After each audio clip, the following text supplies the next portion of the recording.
Assalamualaikum warahmatullahi wabarakatuh. Saya Heni Herlina, SPDMA, Kabid Industri Logam dan Aneka, Dinas Perindustrian Kabupaten Tapin, peserta pelatihan kepemimpinan administrasi Angkatan 13 tahun 2024.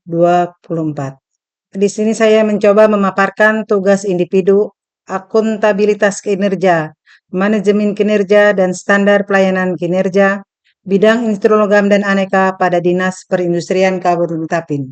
Adapun tugas, fungsi, dan struktur organisasi Dinas Perindustrian Kabupaten Tapin, Dinas Perindustrian Kabupaten Tapin menyelenggarakan tugas melaksanakan urusan pemerintahan di bidang perindustrian serta bidang koperasi, usaha kecil dan menengah yang menjadi kewenangan daerah dan tugas pembantuan. Untuk melaksanakan tugasnya, Dinas Perindustrian Kabupaten Tapin menyelenggarakan fungsi 1. Perumusan kebijakan teknis bidang perindustrian, koperasi, usaha kecil dan menengah. 2. Penetapan rencana pembangunan industri kabupaten. 3. Pelaksanaan dan penyelenggaraan kebijakan teknis bidang industri kerajinan dan aneka. 4. Pelaksanaan dan penyelenggaraan kebijakan teknis bidang pengembangan industri kecil dan menengah. 5. Pelaksanaan dan penyelenggaraan kebijakan teknis bidang koperasi dan usaha mikro. 6. Pelaksanaan evaluasi dan pelaporan bidang perindustrian, koperasi, usaha kecil dan menengah. 7. Pembinaan pengawasan dan pengendalian unit pelaksana teknis atau OPT dan pengelolaan kegiatan kesekretariatan. 2. Akuntabilitas kinerja. Akuntabilitas kinerja merupakan suatu konsep yang menuntut setiap individu atau organisasi untuk bertanggung jawab atas hasil kerja yang dicapainya. Dalam konteks industri logam, akuntabilitas kinerja dapat diterapkan pada berbagai tingkatan, mulai dari tingkat pekerja, manajer, hingga pimpinan perusahaan. Dengan adanya akuntabilitas kinerja, setiap pihak akan memiliki motivasi yang lebih tinggi untuk mencapai target yang telah ditetapkan. 3. Manajemen kinerja. Manajemen kinerja merupakan suatu proses sistematis yang bertujuan untuk meningkatkan kinerja individu dan organisasi. Proses manajemen kinerja meliputi perencanaan kinerja, evaluasi kinerja, dan pengembangan kinerja. Dengan menerapkan manajemen kinerja, maka dapat mengidentifikasi potensi dan kelemahan karyawan, serta memberikan umpan balik yang konstruktif untuk meningkatkan kinerja mereka. 4.